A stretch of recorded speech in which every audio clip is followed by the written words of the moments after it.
기도하고 예배하겠습니다. 사랑하는 주님, 우리를 주님의 자녀로 불러주시고 또 예배하는 자들로 불러주셔서 감사합니다. 우리가 주님께 우리의 마음을 드리고 또 우리의 생각을 살피며 그렇게 주님 앞에 정결하게 또 투명하게 정직하게 설 수 있음이 우리에게 큰 은혜입니다. 주님, 이 시간 주님을 환영합니다. 주님, 이곳 가운데 충만히 임해주세요. 주님, 우리가 우리의 마음을 다하여 주님을 바라보고 또 우리의 초점과 집중을 다하여 주님 한 분만을 이 시간 경배하며 찬양하기 원하오니 주님을 예배할 수 있는 집중력을 부어주시고 주님 한 분만을 바라볼 수 있는 우리의 영의 눈을 열어주세요. 주님, 그래서 우리가 이 시간 주님과 만나고 주님과 함께하며 주님과 더불어 누릴 수 있도록 우리와 함께하여 주시옵소서. 감사합니다. 주님, 이곳 가운데 충만하게 임하실 주님을 기대하며 예수님 이름으로 기도드립니다. 아멘.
때 주님의 백성들이 주님의 뜻과 목적대로 살 수 있도록 은혜를 부어달라고 구하면 좋겠고, 사실 주님의 뜻과 목적대로 살 수 있는 삶이 축복이잖아요. 그 삶을 우리만 누리는 것이 아니라 다음 세대와 청년 세대가 그 하나님을 알 수 있도록 그렇게 그 세대를 올려드리면서 함께 기도하면 좋겠습니다. 기도하면 좋겠습니다.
기훈 형제님 나오셔서 말씀 전해 주시겠습니다.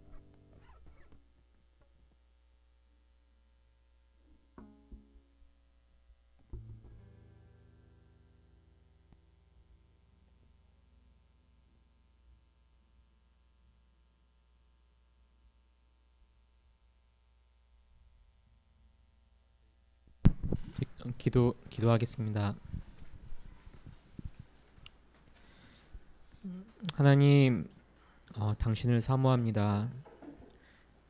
성령님, 지금 저희 가운데 함께 하셔서 저희가 주님만을 갈망하고 주님의 말씀을 같이 나눌 때 지혜 성령님, 저희에게 말씀을 같이 듣고 나누고 배우는 동안 그 말씀이 머리 가운데 왔다 갔다 하다가 떠나는 것이 아니라 우리의 깊은 심령 가운데 오셔서 저희가 삶 가운데 말씀대로 살아갈 수 있도록 주의 능력을 더하여 주시옵소서. 예수님의 이름으로 기도했습니다. 아멘.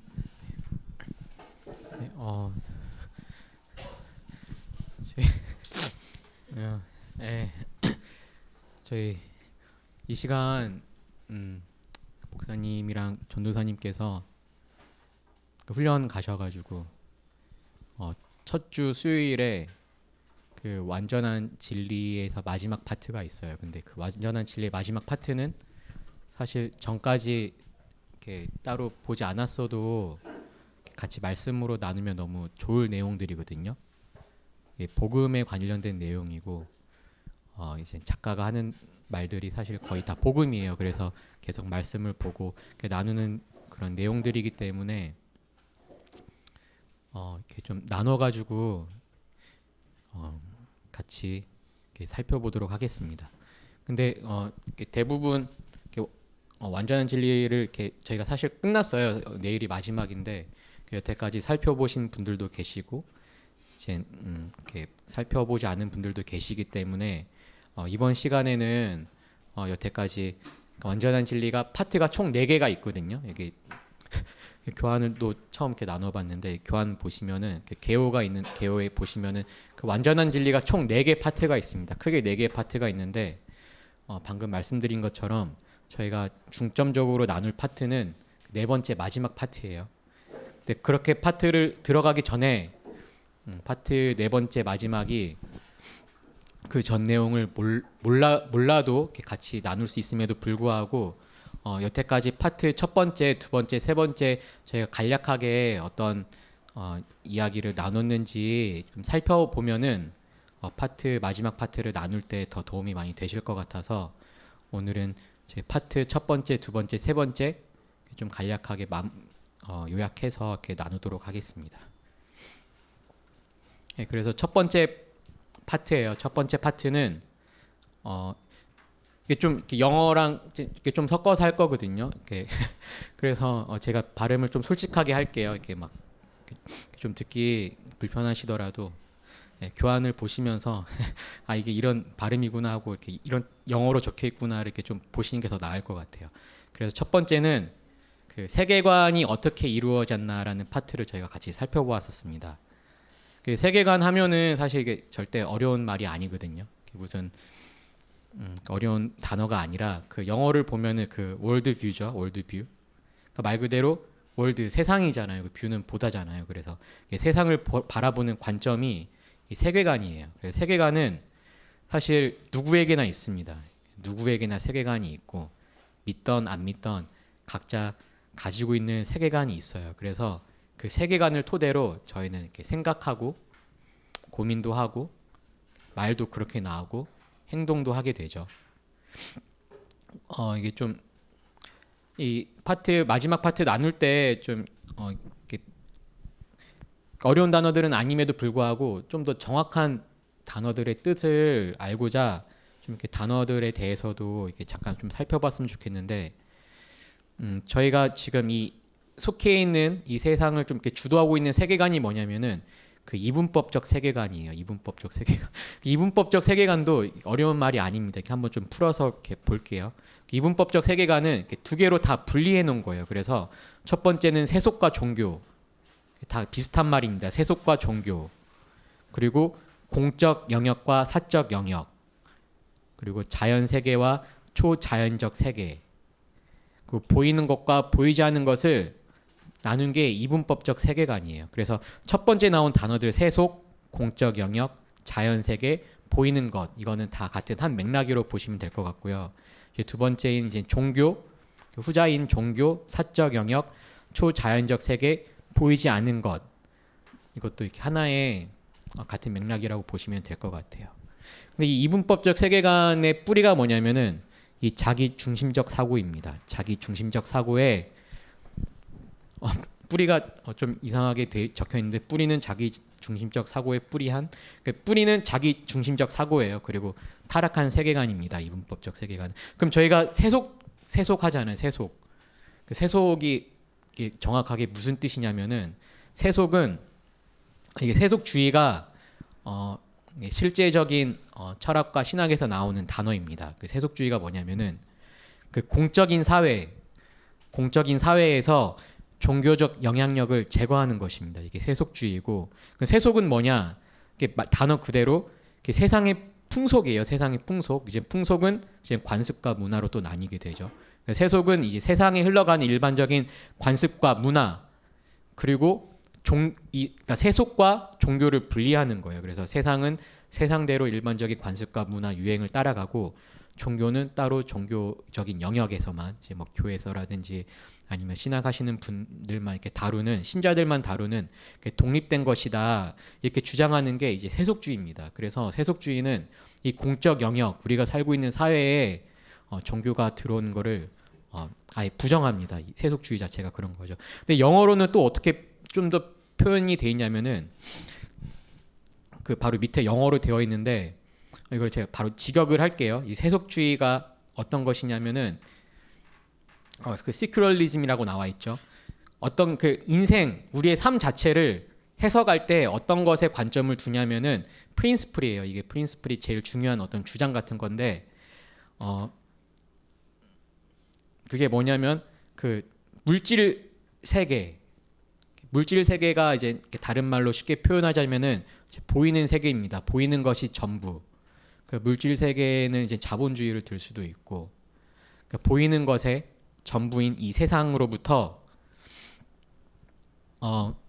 세상을 그러니까 우리의 모든 삶을 이 물질 세계, 물질에 의거해서 해석하고 판단하는 겁니다.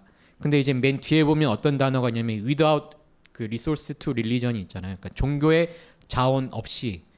그러니까 영어로도 같은 뜻이에요. 종교가 절대 침범할 수 없도록 이 모든 세상을 해석하고 가치를 두는 것이 단순하게 이제 물질주의에 이렇게 뿌리를 하고 있습니다. 물질주의.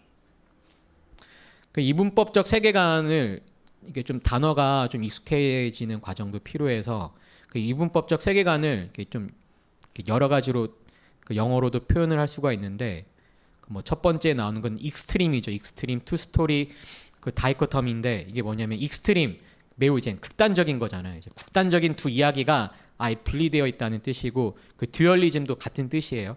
그리고 더블 트루스 시어리인데 그러니까 이게 두 개가 극단적으로 분리되어 있고 합쳐지지 않음에도 불구하고 종교도 사회도 각각 사실이라고 이렇게 해석을 하는 거죠. 근데 사실 진리는 하나이지 이렇게 진리가 나눠질 수가 없잖아요. 근데 이 세계관을 이분법적 세계관을 가장 이렇게 묘사할 수 있는 단어가 뭐냐면은 그 컴파트멘탈라이즈드입니다. 컴파트멘탈라이즈드. 이거는 합성어예요. 컴파트는 뭐냐면은 이렇게 분리하는 거죠. 구분을 하는 겁니다. 그러니까 사무실에서 칸막이를 쳐놨잖아요. 이제 그게 컴파트인데 칸막이를 치는 이유가 뭐예요? 분리하기 위해서 칸막이를 치는 거죠. 그 멘탈라이즈는 정신을 이렇게 심어주는 게 멘탈라이즈잖아요. 멘탈이 정신이고 뒤에 동사를 시켰기 때문에 정신화 시키는 건데 아예 이 정신을 나누는 그 단어인데 이 컴파트멘탈라이즈의 뜻은 다음과 같습니다. 뭐냐면은 첫 번째가 파트를 나누는데 그 목적이 뭐냐면은 두 개의 파트가 절대 섞이지 않도록 나누는 것입니다. 그러니까 이 이분법적 세계관의 특징이 뭐냐면은 절대 종교와 사회가 섞이지 않기 위해서 나누는 게 이분법적 세계관이 그게 목적입니다.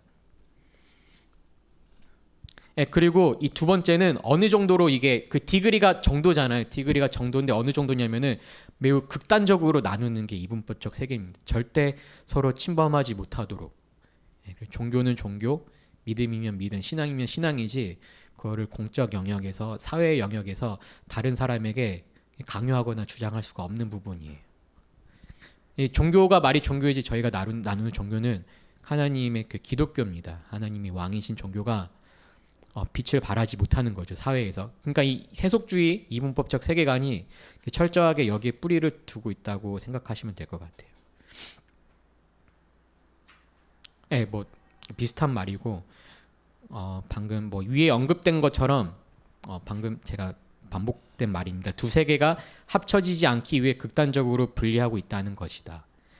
아까 말씀드렸던 부분이죠. 세상과 종교, 공적 영역과 사적 영역. 자연 세계와 초자연적 세계인데 이게 뭐냐면 자연 세계는 자연의 법칙만을 인정하는 거예요. 그 초자연적 세계는 자연의 법칙으로 설명할 수 있는 없는 영역들이죠.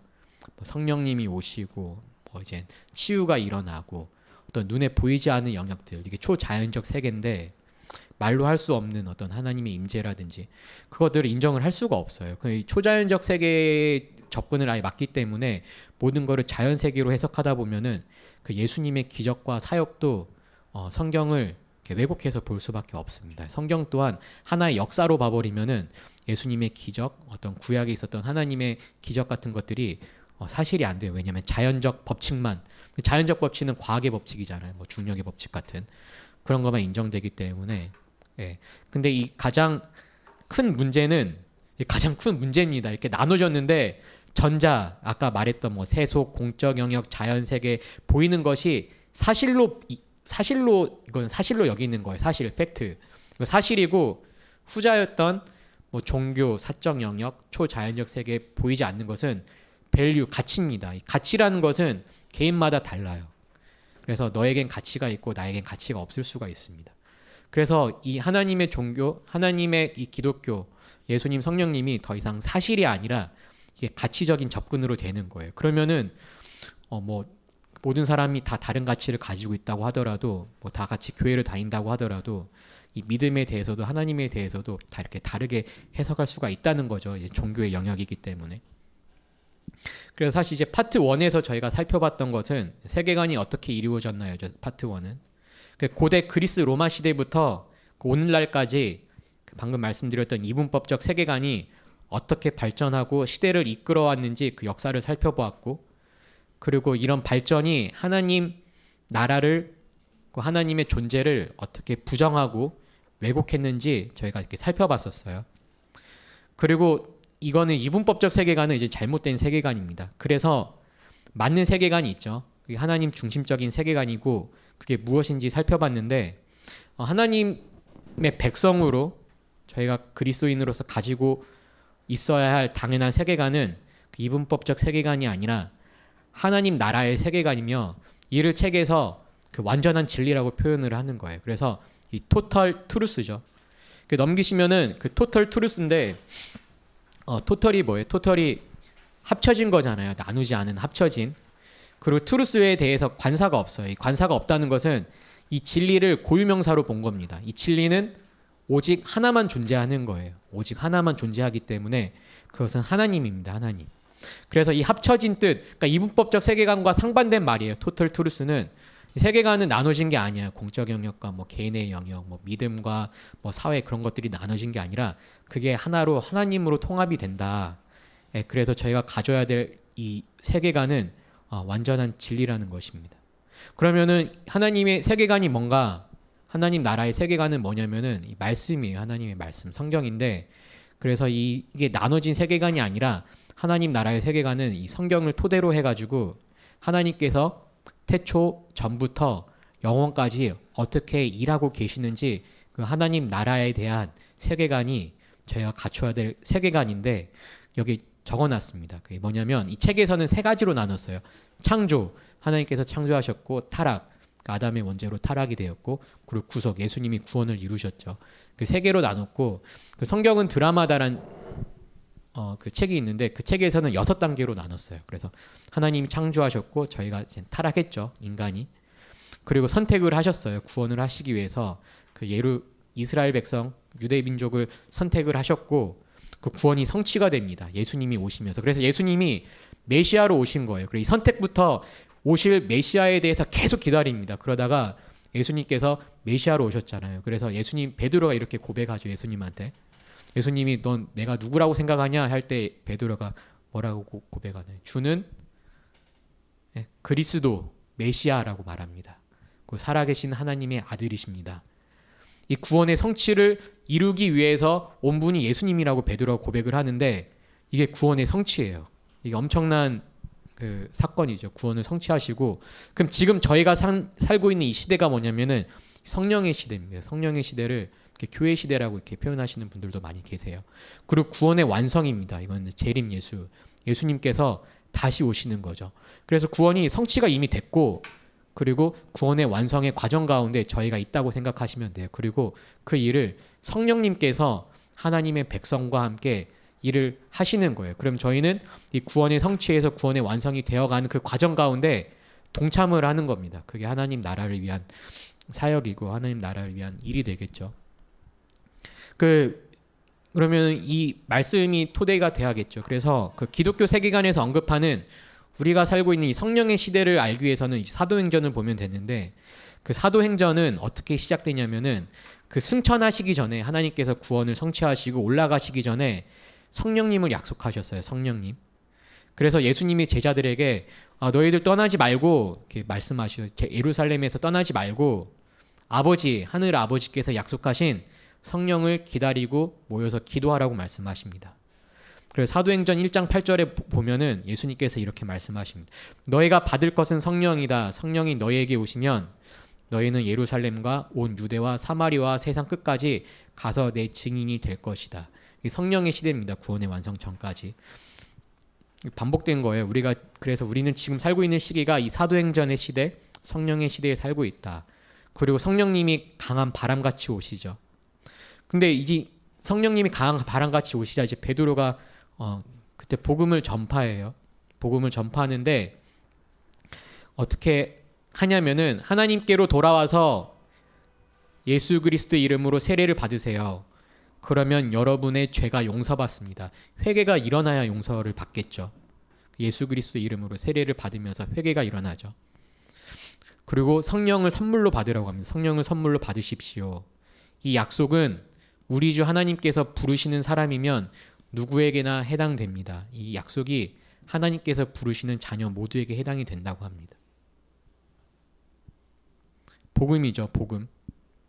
그리고 나서 베드로가 뭐라고 이제 말을 하냐면은 간절하게 권고한다고 그래요. 권고. 이 병들고 밑줄 친 거는 성경 말씀이에요. 이게 제가 NIV랑 개역개정이랑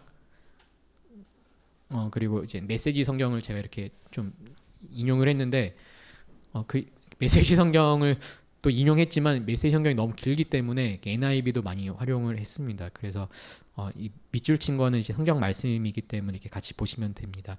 이 병들고 무감각한 문화에서 빠져나가라고 합니다. 복음이 먼저고 그리고 나서 이 문화에서 빠져나가라고 했는데 이 문화를 병들고 무감각하다고 표현을 하고 있습니다.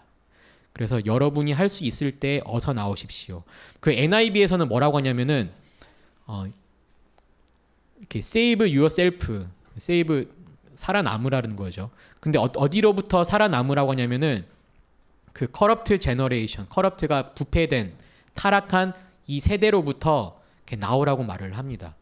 복음이 나오고 그리고 이 타락한 이 세대 문화로부터 나오는데 그게 뭐냐면 이 세계관입니다. 세계관.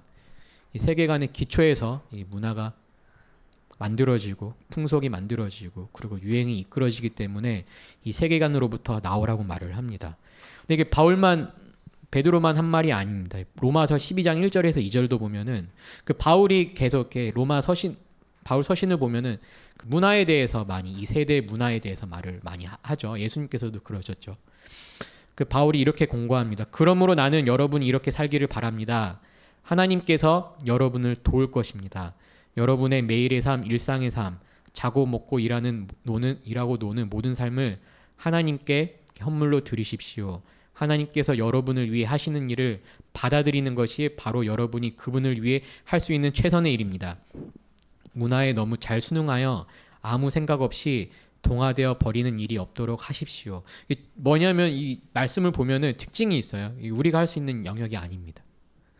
우리가 할 수 있는 최선의 일은 하나님께서 우리를 위해 일할 수 있도록 우리가 그것을 받아들이는 것입니다. 그러면서 쭉 이어서 말합니다. 대신에 여러분은 하나님께 시선을 고정하십시오. 이게 저희의 역할이죠. 저희 역할은 뭐 문화 개혁이 저의 첫 번째 역할이 아니에요. 저희 역할은 하나님께 시선을 고정하는 게 저희 역할입니다. 그러면은 하나님께서 저희를 통해 이 문화를 그리고 이 세계관을 바꾸시는 거예요.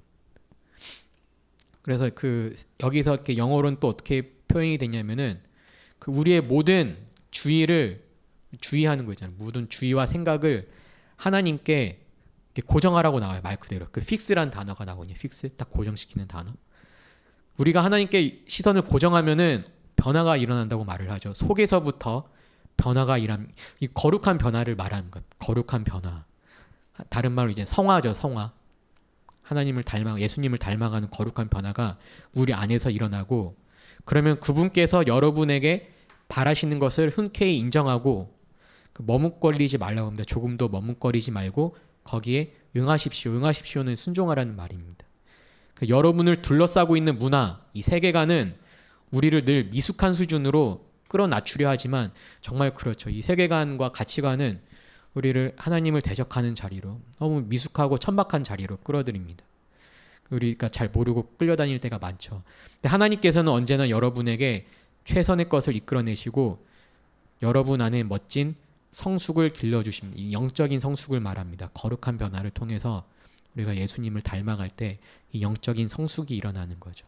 이 문화의 배우가 미숙한 수준이라고 나와 있는데 원수 마귀 사탄을 말을 하는 거죠. 적그리스도. 하나님을 대적하는 사상과 가치관들이 이 미숙한, 이 타락한 수준으로 끌어들인다는 거예요. 데살로니가전서 5장 19절에서 22절을 보면은 또 바울이 이렇게 말을 합니다. 성령을 억누르지 마십시오. 첫 번째가 성령을 억누르지 말라고 하고, 두 번째는 주님께 말씀을 받은 사람들을 막지 말라고 합니다. 그 세 번째는 쉽게 속지 말라고 하죠. 이 세상의 문화와 세계관에 속지 말고 모든 것을 꼼꼼히 따져서 선한 것만을 간직하라고 합니다. 그 악한 것은 이제 모양이라도 버리는 말이, 악에 물든 모든 것은 내다 버리십시오.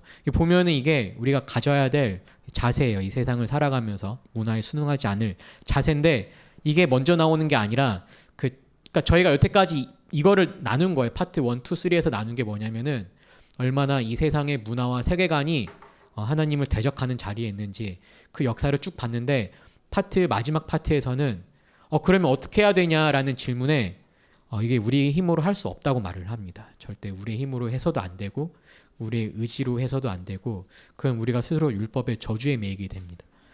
이게 우리가 할 게 아니라 복음 가운데 설 때에 우리가 하나님께 반응하고 우리의 모든 고정을 하나님께 드릴 때에 하나님께서 일하시기 시작하는 거를 이렇게 쭉 말씀을 통해 나옵니다. 그 성령님에 대해서 말씀을 하시죠. 이게 보면은 이 말씀의 특징이 뭐냐면은 그 영어에서도 good and evil이 많이 나와요. good은 뭐예요? 저희가 선한 것이라고, 좋은 것이라고 많이 해석하고, evil은 악한 것이잖아요. 악한 것. 이 선과 악이 뭐냐면 이게 하나님의 기준에 있어서 선과 악이 있는데, 이 선과 악은 사실 우리 인류의 원죄죠. 선악과를 보면은 난리지라고 합니다. 난리지가 뭐예요? 지식이잖아요. knowledge of good and evil인데, 선과 악을 알 수 있는 지식이 뭐냐면은 이 선악과를 따먹음으로써, 그 전까지는 이 선과 악의 기준이 하나님이셨는데, 이제 선과 악을 알려주는 그 지식의 열매를 따먹음으로써 우리 인간 스스로 모든 개개인이 그 자리에 서게 됩니다. 하나님의 자리. 내가 생각할 때 좋은 것이 선한 거고, 내가 생각할 때 해로운 것이 악이라고 생각을 하게 됩니다. 그게 아담의 원죄잖아요. 그렇죠? 선악과를 따먹은 아담의 원죄. 그게 바로 이제 파트 2에서도 더 나눌 건데, 파트 1은 그냥 저희가 세계관을 살펴본 거고, 파트 2는 제목이 뭐냐면 Starting at the Beginning이에요. 그래서 파트 2에서 저희가 나눴던 것은 다인의 진화론에 대해서 나눴습니다. 이 다인의 진화론이 왜 중요했냐면은 첫 번째 3페이지 이렇게 보시면은 파트 2에서는 다인주의 진화론이 이분법적 세계관을 완성했어요. 이분법적 세계관도 되게 여러 가지 흠이 많았었는데 그 시작에 대해서 이분법적 세계관이 하나님을 대적하는 세계관이 증명하지 못했는데 그것을 완성한 게 다인의 진화론이에요. 너희들은 아무것도 아닌 존재에서 시작했어. 그게 다인의 진화론이잖아요. 너희들은 동물보다도 미생물보다도 정말 가치 없는 어떤 그 뭔가 우연히 터진 우연의 법칙에 의해서 생긴 존재라고 시작하는 게 이 이분법적 세계관의 첫 번째 창조를 만들어 버렸어요. 다인의 진화론이. 근데 이게 동시에 어떻게 되냐면은 하나님의 그 세계관을 보면 창조, 타락, 구속이었잖아요. 크게 나누면. 그 하나님의 창조 자체를 부인하는 거예요. 부정하고. 그렇기 때문에 이 다인의 진화론은 이 이분법적 세계관, 이 세상의 세계관의 마지막 퍼즐 같은 첫 번째를 완성하고 동시에 하나님의 세계관인 첫 번째를 이렇게 아예 부서뜨리는 겁니다. 그 하나님의 세계관인 첫 번째는 창조가 없어버리면은 그 타락과 구속, 이 하나님의 그 세계관 자체가 이어지지가 않아요. 전체적으로 부인이 되겠죠. 그래서 저희가 다인의 진화론을 그 파트 2에서 많이 살펴봤는데 뭐 주로 이런 내용이었어요. 이제 과학적으로도 사이언티픽, 합리적, 레셔널하다는 건데, 그리고 이성적, 그리고 논리적으로도 다인주의 진화론은 얼마나 거짓인지 살펴보았고, 하나님의 창조론이 진리였음에도 불구하고 그 다인주의는 이분법적 세계관으로 인해 분리되었던 사실, 과학이죠. 과학의 영역을 넘어서 가치, 그러니까 진화론이 이 밑에 있는 사실의 영역만 있었던 게 아니라 가치의 영역, 종교, 도덕, 윤리의 영역까지 침범해서 마지막으로는 실용주의로 위장해서 모든 영역을 합병해 버립니다. 그러니까 이 이분법적 세계관도 맨 처음에는 이렇게 나눠져서 이제 종교는 따로 존재했지만 나중에는 그 진화론이 그 실용주의라는 옷을 입고 종교와 뭐 사실 이 모든 것을 다 실용주의로 합병을 해버려요. 그래서 실용주의가 대충 어떤 내용이냐면은 이런 겁니다. 실용주의는 그 뭐 지금 전 세계를 휩쓸고 뿐만 아니라 그 실용주의가 딱 이거예요. 이것이 나에게 도움이 되는가? 이게 실용주의입니다. 이것이 나에게 도움이 돼? 나한테 필요한 거야? 그 실용주의에 입각하면은 종교도 나한테 도움이 되면 수용하는 거예요. 근데 나한테 필요가 없으면은 있을 필요가 없는 거죠. 그래서 이 모든 영역을 나의 필요성에 의해서 선택하게 됩니다. 그러면은 이게 여기서 나온 게 이제 잘못된 신앙이 나오면은 우리가 하나님도 우리의 필요에 의해 믿게 됩니다. 내가 필요할 때는 하나님, 필요가 없을 때에는 그냥 이렇게 잘 살기만을 원하는 거죠. 그래서 하나님까지 어떤 나에게 있어서 하나님 나한테 필요한 존재인지 이 실용주의적 관점으로도 볼 수가 있는 거죠. 그리고 이 실용주의 배후에는 방금 말씀드렸듯이 다인주의, 그리고 자연주의, 물질주의가 있습니다. 근데 이제 다인주의가 이것들을 다 실용주의로 통합해서 아래 영역으로, 그러니까 아까 말했던 전자의 영역이 다 아래 영역입니다. 뭐 세속, 사실, 뭐 자연적 세계, 이게 다 아래 영역인데 다 그쪽으로 남겨버리고 그 아까 후자였던 영역들은, 가치의 영역은 포스트 모더니즘이 옵니다. 포스트 모더니즘. 그 저희가 지금 포스트 모더니즘 말 많이 하잖아요. 저희가 지금 살고 있는 세대가 포스트 모더니즘인데, 포스트 모더니즘이 뭐냐면은 객관적인 진리가 존재할 수가 없습니다. 이게 사실 새로운 말 같은데 전혀 새로운 말이 아닙니다. 이 개인의 기준에 따라 내가 생각할 때 옳다고 판단하는 것이 진리이고, 이는 하나님을 대적하는 타락된 사고인 자기 중심성입니다. 그 포스트 모더니즘은 내가 생각할 때 옳다고 판단하는 것이 진리입니다. 이게 보면은 아까도 이렇게 말씀드렸듯이 반복되는 겁니다. 이게 절대 새로운 아이디어가 아니에요. 사상도 아니고. 왜냐하면 이 자기 중심성은 인류의 첫 번째 죄이고, 아까 말씀드렸듯이 하나님께 불순종하고 선악을 알게 하는 열매를 먹는 것이었습니다. knowledge of good and evil이 나오죠. 그래서 자신이 이거를 택함으로써 무엇이 선한 것, 좋은 것이고 무엇이 악한 것, 좋지 않은 것인지 자기가 판단하는 자리에 있는 겁니다.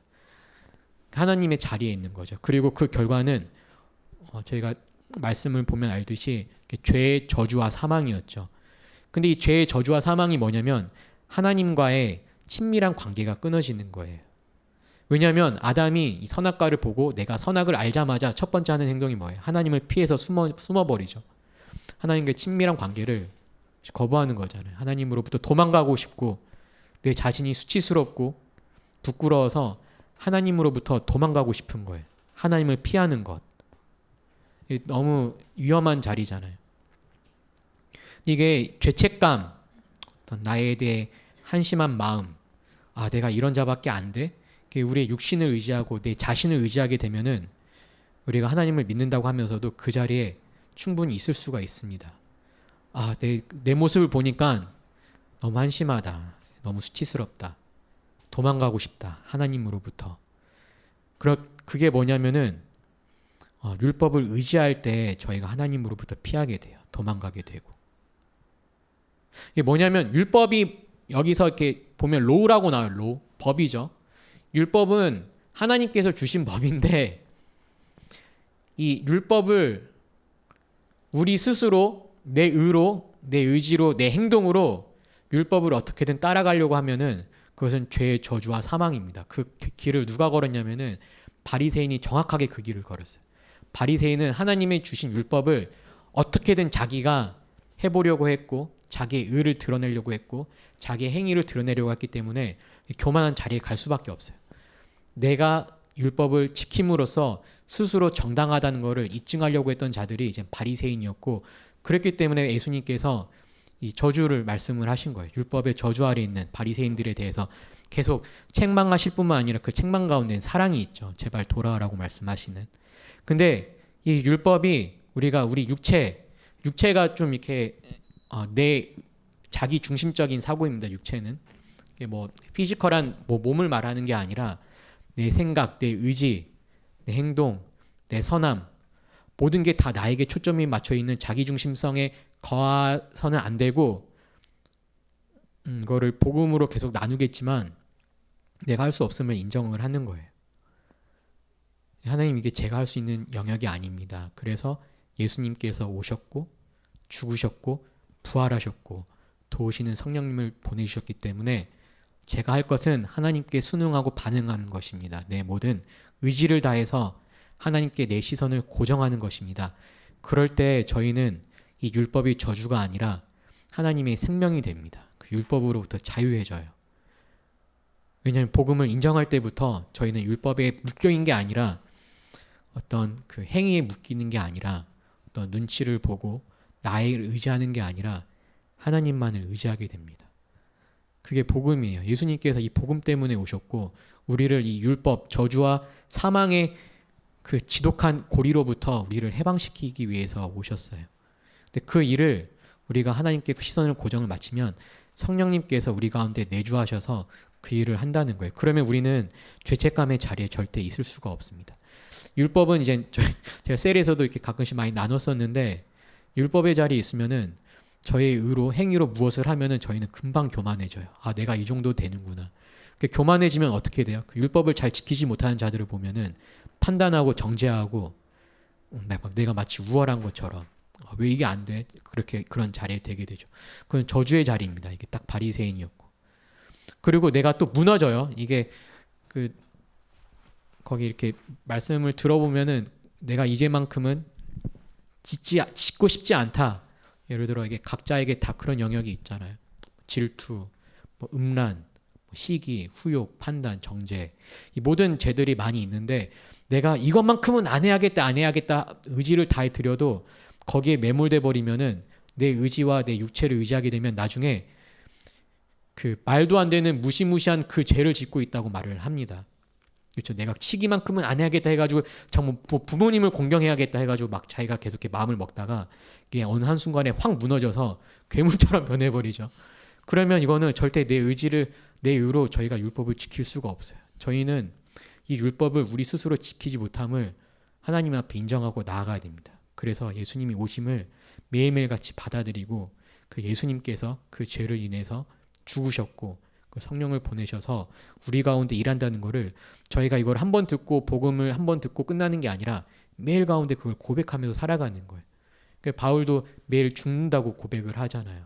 매일같이 복음 가운데 묵상하고. 그러니까 저희가 하나님을 찾는 게 그 과정이죠. 복음 가운데 내 자신을 다시 비춰보고 아, 내가 정말 하나님의 은혜가 필요한 존재구나. 난 하나님 없이 아무것도 할 수가 없구나 하고 이렇게 인정하고 고백하고 나갈 때 하나님께서 일하시고 우리를 새롭게 하시죠. 내면부터. 계속 말을 합니다. 이 자기중심성은 거짓된 신앙의 시작입니다. 이 자기중심성은 절대 하나님과의 친밀한 관계로 이끌지 못합니다. 나의 유로움, 나의 계획, 나의 생각, 나의 명예, 나의 쾌락, 나의 정의, 나의 판단, 나의 정죄 등 이게 육체죠. 육체를 의지하는 자기중심성은 이렇게 신앙을 하게 되면은 저희 십자가 복음에서도 많이 배웠잖아요. 기복신앙, 율법주의, 인본주의의 뿌리이고 이 신앙에는 누가 봤을 때는 열심일 수는 있지만 하나님의 생명이 절대 있을 수가 없습니다. 갈라디아서를 보니까 바울이 이거에 대해서 계속 반복하면서 이렇게 잘 설명을 해줬더라고요. 말을 합니다. 성령이 이끄시는 5장 18절입니다. 성령이 이끄시는 삶을 선택해서 그 율법이 지배하는 변덕스러운 욕망의 삶에서 빠져나오십시오. 그리고 갈라디아 5장 16절에서 18절 같은 말씀이에요. 이 위에 거는 아마 그 공동 번역이고 밑에 거는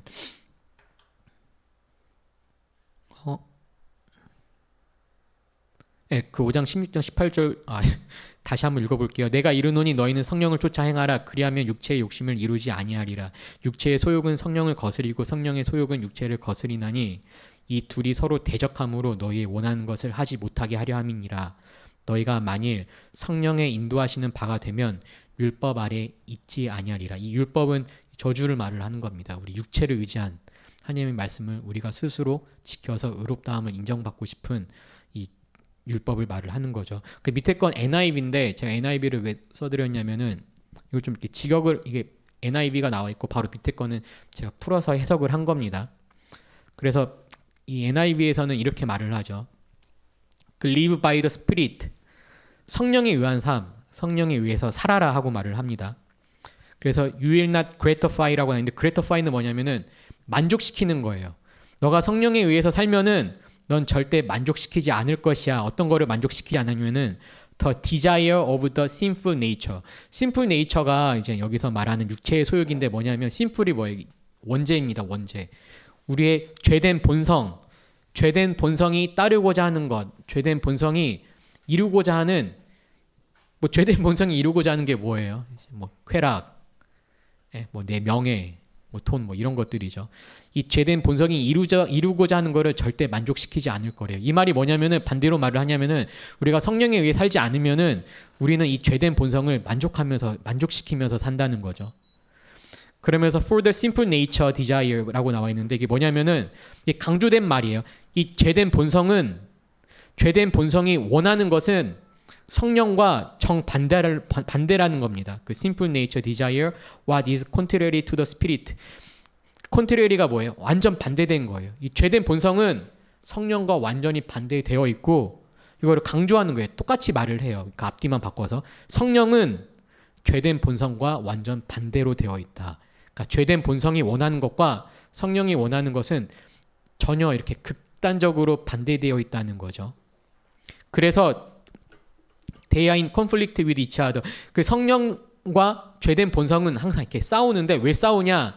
성령의 힘이 우리가 원하는 것, 우리의 죄된 본성이 원하는 것을 하지 않도록 하기 위해서 성령이 싸우고 있다는 거예요. 이건 성령이 우리 안에 내주하실 때만 가능합니다. 이 전쟁이 우리한테 속해 있지 않다고 말을 하잖아요. 우리가 전쟁을 이길 수가 없어요. 우리 전쟁을 절대 이길 수가 없습니다.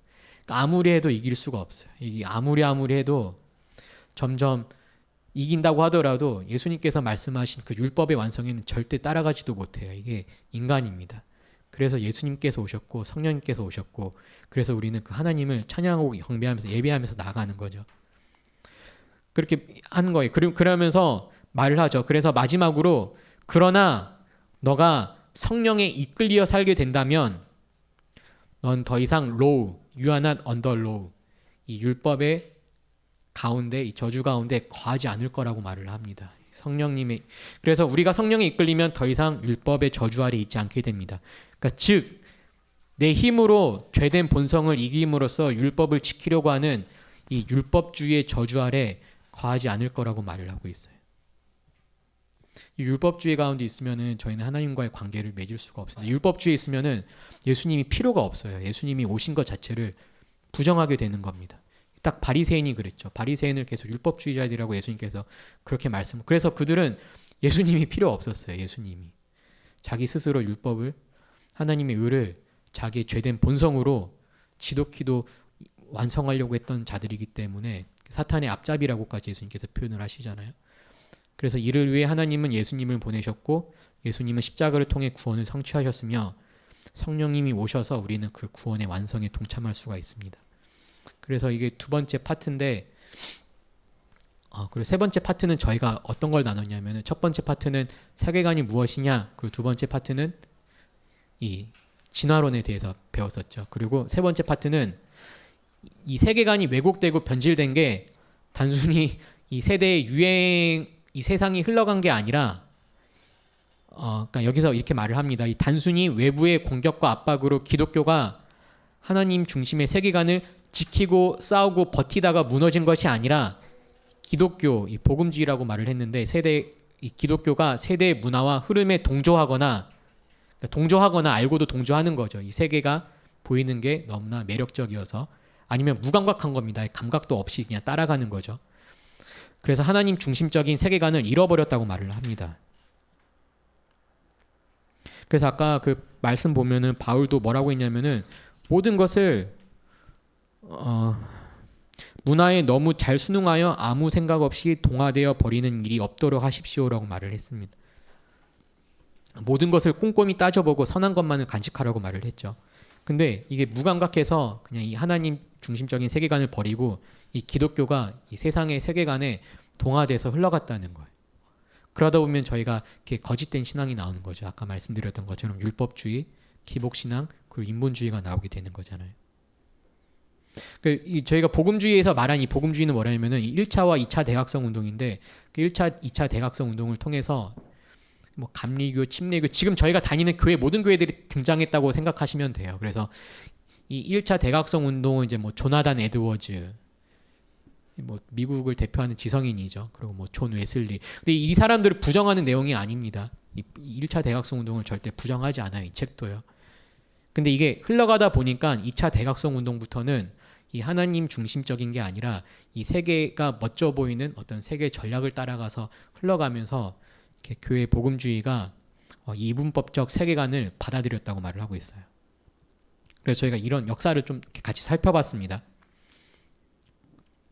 근데 이게 이 마지막을 보시면은 그래서 결국 복음주의가 이분법적 세계관을 받아들였다고 말하고 있으며 그 결과 교회와 가정, 사회는 하나님의 기준을 떠난 세계관을 받아들이고 살아갑니다. 이게 열매예요. 예, 기독교가 이분법적 세계관을 받아들여서 거기에 같이 흘러가다 보니까 그 열매인 교회와 가정, 사회가 하나님의 기준을 떠나서 이 이분법적 세계관에 동화되어서 무감각해서 받아들이거나 아니면 알고도 좋아서 받아들인 살아가고 있다고 합니다. 그래서 저희가 이거를 쭉 살펴봤습니다. 여태까지 살펴본 내용들이에요.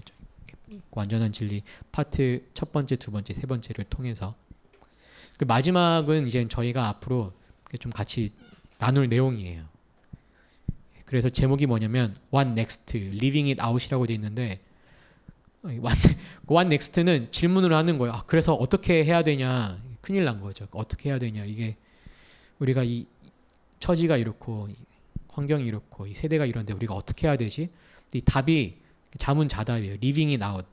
근데 이 Living It Out이란 뜻이 뭐냐면은 그러니까 이거를 나누기 전에 이게 사실 목사님도 광고를 하셨지만 이 파트 네 번째는 정말 좋아요. 이게 사실은 버릴 것이 하나도 없을 정도로 이 복음에 대해서 말을 하고 있어요. 우리가 하나님의 도를 따르기 위해서는 예수님의 제자가 되기 위해서는 이 삶을 살아내기 위해서는 우리가 어떻게 해야 되는지 이거를 성경적 순서로 쭉 풀어내고 있습니다. 그래서 사실 이 책을 통해 작가가 하고 싶었던 말이었던 것 같아요. 왜냐하면 이 작가도 뭐라고 하냐면은 맨 마지막 때 사실은 이 마지막 파트를 먼저 나누고 싶었다. 왜냐하면 우리가 이 복음 가운데 거할 때만 이 세계관을 따라갈 수가 있습니다. 아까도 저희 말씀을 보면은 처음부터 막 바울이 뭐 문화를 버려라 그렇게 말하지 않아요. 복음을 받아들이고 성령이 일하시면은 너희들에게 분별력이 생길 거야. 그러면은 문화를 따라가지 말라고 하죠. 베드로도 똑같이 말을 하잖아요. 회개하고 예수님을 받아들이고 성령이 오시면은 이 문화를 따라가지 마십시오. 그러니까 이 세계관 자체가 저희가 살 수 있다고 살 수 있는 게 아니잖아요. 복음에 저희가 신앙 그리고 우리의 생각과 사고와 모든 행동이 뿌리내리지 않으면은 이 세계관은 그냥 세계관이에요. 그냥 세계 다른 관이에요. 그냥. 그래서 이 복음에 대해서 말을 하고 있습니다. 근데 이 리빙 잇 아웃이 무슨 뜻이냐면은 이게 좀 이렇게 정말 복음적인 단어입니다. 제가 생각했을 때는 이 단어가 두 가지 뜻이 있어요. 그 영어 수거들을 보면은 그 성경적인 뜻을 가진 단어들이 되게 많아요. 그 live out 뜻은 뭐냐면은 첫 번째는 끝까지 살아내다입니다. 끝까지 살아내다. 그래서 여기 보면은 you stay 끝까지 머물러라 여기까지 머물르라는 건데 이 끝까지 머물라는 게 이제 장소나 환경에 끝까지 머물러라. 너가 거한 곳에 끝까지 머물러라. 언제까지냐면은 네 인생 끝날 때까지 아니면은 너 인생의 특정한 기간까지 머물라는 건데 첫 번째는 우리의 인생, 이 세상 가운데 살고 있는 인생을 생각하시면 될 것 같고 후자 우리의 인생은 그 영원한 인생이에요. 우리가 이 세상을 살아가는 어떤 특정한 시점까지 우리가 생명을 다할 때까지 이 세상에서 이거를 살아내라는 거예요. 끝까지. 구원이 여정이라고 하잖아요. 구원이 시작되고 아까도 보면은 구원이 성취가 됐죠. 그리고 성령이 구원의 어떤 성화의 과정이고 그리고 구원의 완성이 그 영화라고 하잖아요. 영화. 영원토록 하나님을 영광스럽게 하는 이 영화. 이 구원의 여정이라고 말을 하기 때문에 이건 우리가 구원은 끝까지 살아내야 됩니다. 저희가 그렇게 살고 싶어서 살 수 있는 게 아니에요. 이거에 대해서 말을 할 거예요. 우리가 그러면 어떻게 살아낼 수가 있는지 이 말씀을 보면서 복음적으로 우리가 하는 게 아니라 내가 하나님 안에서 죽어질 때 내 자아를 하나님 앞에 모두 드릴 때 그때 하나님께서 오셔서 일하신다는 겁니다. 그 두 번째 뜻이 뭐냐면 live out 두 번째 뜻이 뭐냐면은 다짐만 했던 거 너가 생각만 했던 거 다짐만 하고 계획만 세웠던 거를 너가 살고자 했던 원했던 것을 더 이상 생각만 하지 말고 이제 하라는 거죠. 하라는 거. 그렇게 생각만 하고 고민만 하고 안 되겠다고 발버둥만 치지 말고 하라고 말을 하는 겁니다. 거기에 대해서 저희가 말씀을 나눌 겁니다. 마지막 장을 보시면은 아까 뭐 첫 번째는 제가 아까 계속 말씀드렸던 거고 결론부터 나누자면 그러니까 이 파트 네 번째는 본문이 복음에 기초하고 있고 말씀, 성경을 토대로 하고 있습니다. 그래서 되게 중요합니다. 복음에 대해서 우리가 어떻게 살 수 있을지에 대해서 나누고 있고 근데 결론이 뭐냐면 결국 우리가 할 수 있는 영역이 아닙니다. 우리의 의지는 우리의 자유는 하나님을 선택할 수 있는 의지와 자유를 말씀하신 거예요. 성경을 보면은 예배할 수 있는 자유 그리고 하나님께 순종할 수 있는 자유 하나님을 선택할 수 있는 자유를 말씀을 하신 거지 성경이 말하는 자유는 내 맘대로 자유가 아닙니다. 이거는 자기 중심적인 자유죠. 하나님의 자유만이 참된 자유고 그 자유만이 우리를 해방시킬 수가 있어요. 그래서 예수님을 믿고 하나님을 믿으면은 자유가 있다는데 왜 나는 계속 이렇게 눌릴까? 그건 율법 아래에 눌려 있는 거예요. 거기서 저희가 복음으로 힘써서 나와야 돼요. 저희를 계속 그 율법 저주로 끌어가는 것은 그 원수된 마귀와 사탄입니다. 계속 우리에게 거짓말을 하죠. 때론 한심하다고 수치스럽다고 우리 자신을 적나라하게 보입니다. 그러면 인정을 해야 돼요. 우리 하나님을 바라봐야 됩니다. 마귀한테 반응하는 게 아니라 하나님 제가 이런 자입니다. 그래서 저를 살려주세요. 주님의 은혜가 너무나 필요합니다. 그 자리로 매번 나가는 게 저희가 다윗의 장막을 하는 거고 예배를 드리는 거죠. 하나님께 경배 드리는 거고.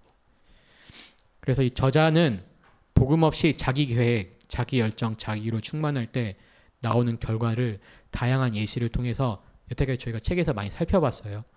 뭐 예로 들자면은 1차 대각성 운동은 2차 대각성 운동과 어떻게 다르냐면은 1차 대각성 운동, 뭐 조나단 에드워즈, 뭐 존 웨슬리 이렇게 중심이었던 1차 대각성 운동은 사람이 계획하지 않았습니다. 하나님의 주권과 성령이 충만하여 역사하셨던 반면 2차 대각성 운동부터는 전부 그런 건 아니에요. 이 운동 자체로 부인하는 게 아니라 이 흐름 자체가 나중에는 이 사람의 계획과 전략이 이를 어떻게 대체했는지 그리고 그 결과는 어떻게 나왔는지 경고를 했어요. 책에서요. 사실 주님이 오셔야 되는 거죠. 이거를 제가 선포하는 말은 아니고 보면 주님이 오셔야 된다고 항상 말씀을 하세요. 왜냐하면 저희가 할 수 있는 영역이 아니기 때문에 저희는 그래서 주님을 구하고 찾아야 됩니다. 주님 오셔서 주님께서만 가능한 그 일을 주님께서만 가능한 그 복음을 저에게 심어주세요 하고 나아가야 되죠. 이 복음은 예수님은 절대 우리를 이 저주 가운데서 풀어주기 위해서 오셨지 우리를 그 율법 가운데 더 집어넣기 위해 오시지 않았습니다. 저희 그 율법은 우리가 예수님의 복음을 받아들이고 성령님이 일하실 때, 그리고 우리는 이 모든 집중과 주의를 하나님께 집중할 때만 저희가 자유케 되는 영역입니다. 그래야 저희가 이 세계관을 살 수가 있어요. 하나님의 세계관으로 이 세상을 살아갈 수가 있습니다. 저희 이 시간 기도하고 마치도록 하겠습니다. 아 그래요? 저희 그럼 뭐 같이 기도하고 마치나요? 네. 저희 그러면 같이 이렇게 기도하고, 네.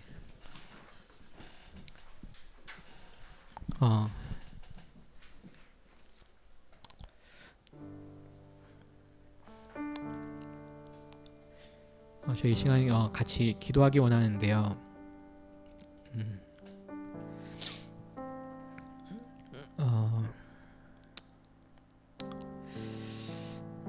하나님께 저희 자신을 이렇게 고백했으면 좋겠습니다. 하나님, 이 율법의 저주 가운데에서 나를 바라보는 이 자기 중심적인 사고에서 내가 원하는 내 욕망의 이 지긋지긋한 고리로부터 나를 자유케 해달라고. 그래서 예수님이 그 자유를 위해 오셨고 하나님과의 관계를 회복하기 위해 오셨고, 그래서 우리를 위해 죽으신 그 십자가의 사건이, 그리고 성령님께서 오셔서 우리와 동행하시는 그 역사가 한번 예전에 들었던 그런 과거의 소식이 아니라 지금도 어제도 내일도 살아 움직이는 역동적인 복음이 되도록 저희 마음 가운데 오시게 해달라고 저희 시간 같이 중보하도록 하겠습니다.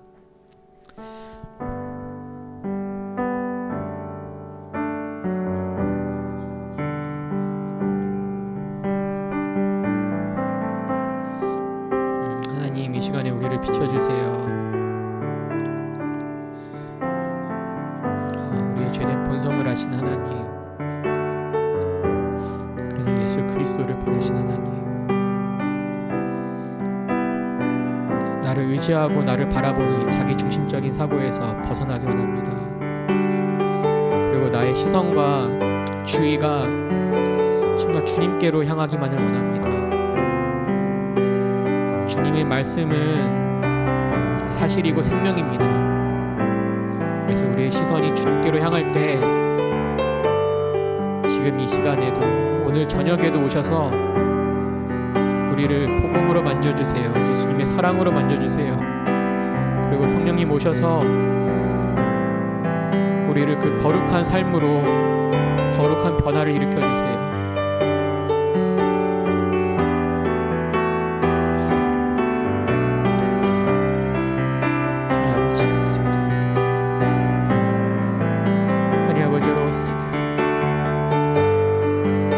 하나님, 당신은 생명이고 선하십니다.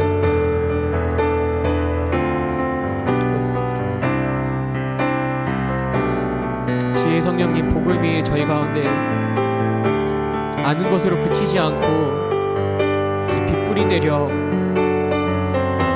다시는 저주 가운데 사망 가운데 거하지 않도록 우리를 덮어주세요.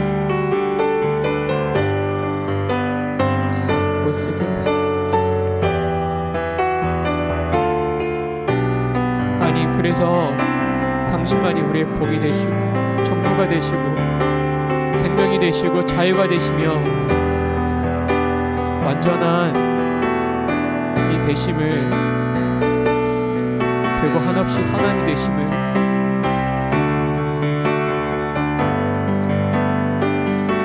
우리가 진심으로 영으로 전심으로 고백하기 원합니다. 하나님, 이 시간 우리를 만져주세요.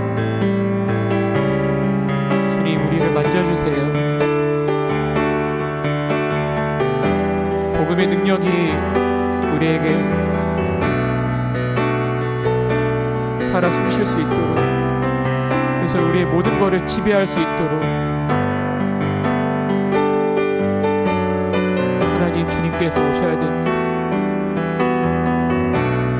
주님을 사모합니다.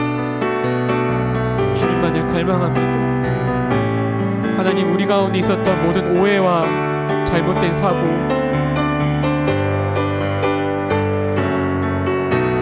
무지와 주님을 알지 못했던 것을 회개합니다. 하나님을 원망했던 마음도 회개합니다.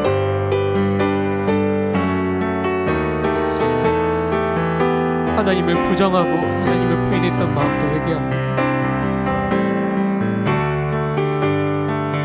하나님을 멸시하고 경시했던 마음들을 회개합니다. 하나님, 우리를 용서해 주세요. 주 예수 보혈의 피를 의지합니다. 하나님, 우리를 더욱 새롭게 해 주시옵소서. 약속하셨습니다. 거룩한 변화가 우리의 내면으로부터 우리를 새롭게 한다고 약속하셨습니다. 하나님, 돌이키게 하여 주시옵소서. 주님만을 배우고 주님만을 알기를 소망합니다. 하나님, 우리를 자비를 내려주시옵소서. 은혜를 내려주시옵소서. 성령님, 우리를 도와주세요. 주님, 우리를 도와주세요. 우리를 도와주세요. 주님.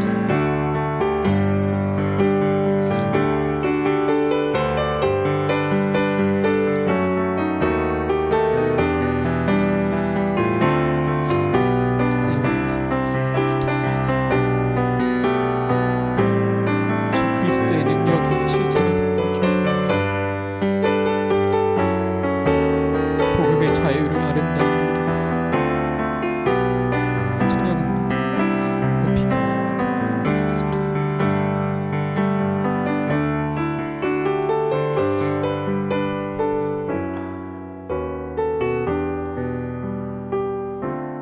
하나님, 주의 자비로 우리가 회개합니다. 우린 주님에 대해 너무나 오해하고 많이 모를 때가 많습니다. 주님의 깊이를 더욱 비춰주시고 알려주세요. 주님, 주께서 세우신 동행하는 교회가 이젠 반석 위에 예수님이 그리스도고 메시아고 살아계신 하나님의 아들이라고 고백했던 그 베드로를 반석 위에 세우셨던 것처럼 교회 지체 한 명 한 명 우리가 주님의 반석 위에 구하는 여정을 끝까지 가기를 원합니다. 주님, 이 시간에 하나님 나라를 위해서 그리고 귀한 일을 위해 간 목사님과 전도사님과 주님께서 함께 해주시옵소서. 주님의 나라를 넓혀주시고 보는 눈을 깊게 하시고 듣는 귀를 더욱 여셔서 하나님 나라를 위한 더 강력하고 아름답고 선한 도구로 주님께서 새롭게 하실 것을 기대합니다. 주님, 오늘 저녁에 자는 시간까지 주를 더 깊이 묵상하기 원합니다. 예수님의 이름으로 기도드렸습니다. 아멘.